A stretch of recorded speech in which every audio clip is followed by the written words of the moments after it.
Olá pessoal, aqui é o professor Silvio Marques. Estamos aqui com mais uma videoaula da disciplina de Fisiologia Humana.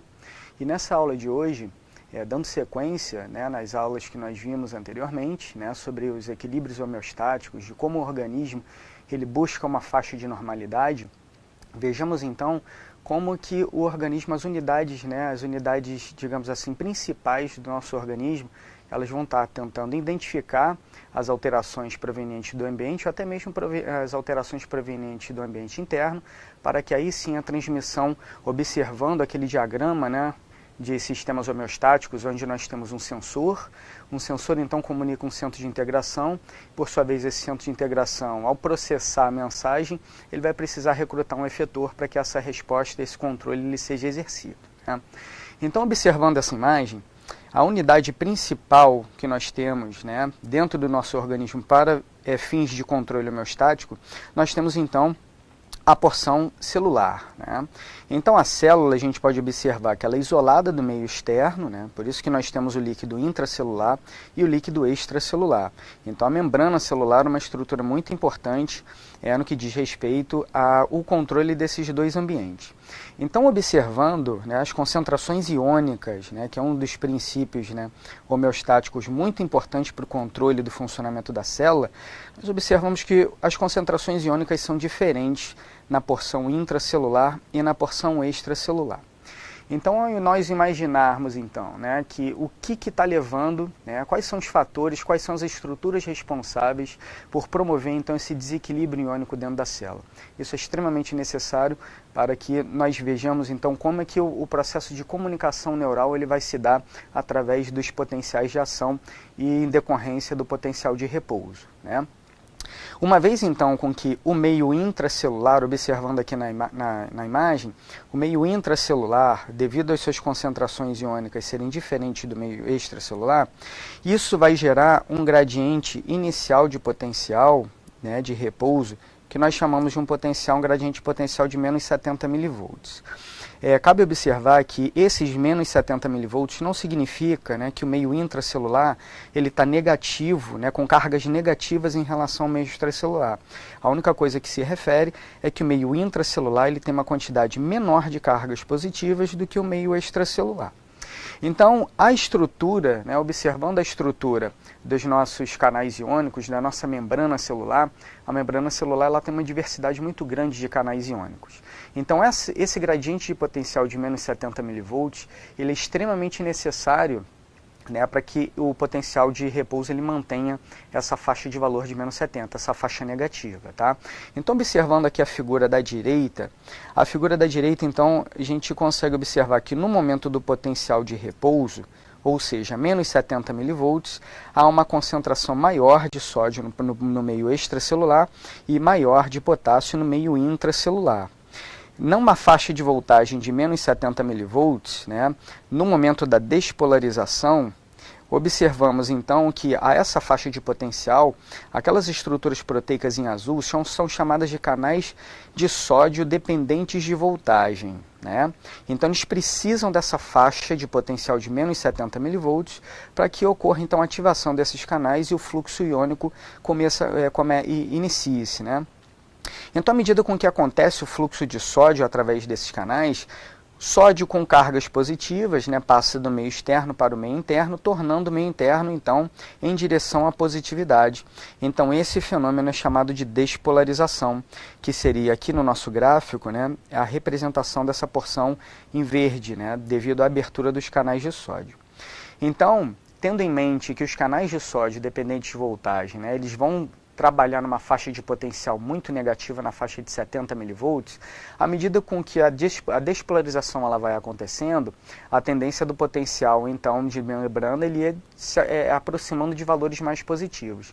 Nesse momento, então, os canais de sódio de voltagem dependente eles começam a ser inativados, ou seja, de maneira bem mais resumida, eles começam a se fechar, e aí outros canais nessa faixa de potencial, na faixa de 30 mV positivo, eles começam a se abrir. Então, observando aqui de novo na figura, na região aqui, nessa porção da repolarização, onde nós temos aqui, então, a faixa de potencial que está lá próximo de 30 mV, o potencial de membrana agora o meio intracelular está positivo em relação ao meio extracelular devido ao grande fluxo de sódio, né, para o meio intracelular. Então nessa faixa de potencial nós temos então os canais, essas proteínas vermelhinhas aí, que são os canais de potássio dependentes de voltagem. Então, quando o potencial de membrana ele encontra-se nessa faixa de positividade, os canais de potássio dependentes de voltagem eles se abrem, permitindo então o efluxo, né, a saída de potássio para o meio extracelular mediante a sua gradiente de concentração. Então, já que o potássio ele tem cargas positivas, a saída do potássio faz com que o potencial de membrana, né, ele volte a diminuir, como a gente observa nessa área azul aqui do potencial de ação, tá? E o fenômeno então é chamado de repolarização celular. Observem, né, que bem nessa porção mais inferior dessa porção azul, a repolarização ela ultrapassa a negatividade dos menos 70. Por que isso acontece? Os canais de potássio dependentes de voltagem, eles não têm uma propriedade de ativação e desativação tão eficiente como os canais de sódio. Então significa que os canais de potássio, eles trabalham de maneira um pouco mais lenta, uma maneira um pouco mais retardada. Por isso que alguns livros na literatura colocam como os canais retificadores, como os canais que se abrem, demoram a se abrir, até mesmo eles demoram a se fechar. Olhando então de volta a figura, podemos observar que à medida com que essa faixa de potencial ela atinge valores mais negativos, né, esse fenômeno, né, é chamado de hiperpolarização celular. E depois nós temos o equilíbrio de cargas, voltando então a faixa de potencial para menos 70 mV, graças à bomba só de potássio ATPase, né, que é uma proteína eletrogênica, que vai gerar essa faixa de potencial. Então, a bomba só de potássio ATPase, ela que é a proteína de membrana responsável na geração dessa negatividade da membrana celular, pelo fato dela bombear contragradiente 3 sódios, né, para o meio extracelular e 2 potássios para o meio intracelular. Então, ela que é responsável por criar essa diferença de cargas entre o meio intracelular e o meio extracelular, que por sua vez promoverão a ativação dos canais iônicos aqui citados e que vão ser responsáveis pelo início dessa comunicação celular. Tá?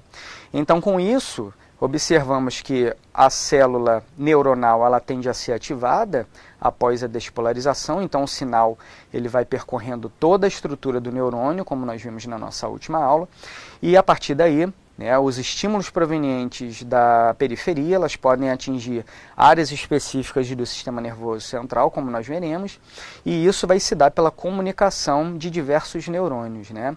Essa comunicação aqui são chamadas de sinapses. Olhando então nessa imagem, nesse diagrama, nós podemos observar então que existem 2 tipos de sinapses, né? As sinapses consideradas sinapses elétricas e as sinapses consideradas como sinapses químicas. A grande diferença estrutural e funcional dessas estruturas, né, no caso da sinapse elétrica, à medida com que ocorre então a despolarização da membrana do neurônio, a despolarização da membrana, como nós vimos, ela está relacionada com a transferência de cargas através da membrana.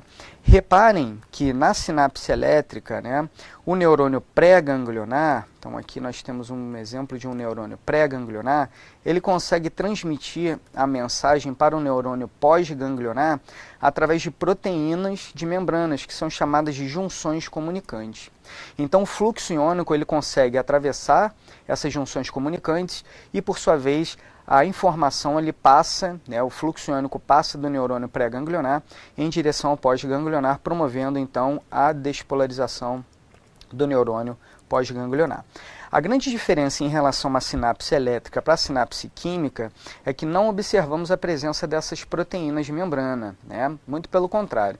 O neurônio pré-ganglionar, de um neurônio que vai realizar uma sinapse química, podemos observar, então, a presença de diversas vesículas sinápticas, né? Essas vesículas sinápticas, elas estão armazenando uma série de mensageiros químicos que são denominados de neurotransmissores.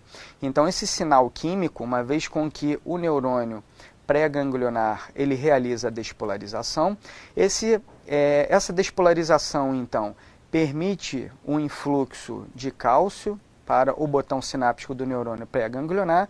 O cálcio, então, ele se liga a essas porções da vesícula sináptica, promovendo, então, a liberação do neurotransmissor nesse espaço aqui, que nós chamamos de fenda sináptica. Uma vez o neurotransmissor na fenda sináptica, podemos observar que existe uma classe de neurotransmissores, né, uma variedade de neurotransmissores, e cada neurotransmissor vai ter interação com o seu receptor específico. E através da interação desse neurotransmissor com o seu receptor, essa mensagem química vai ser responsável pela despolarização, então, do segmento da porção do neurônio pós-ganglionar. Ficamos por aqui com a nossa aula. A próxima aula, então, nós daremos sequência com os mecanismos relacionados com a comunicação neuronal. Muito obrigado.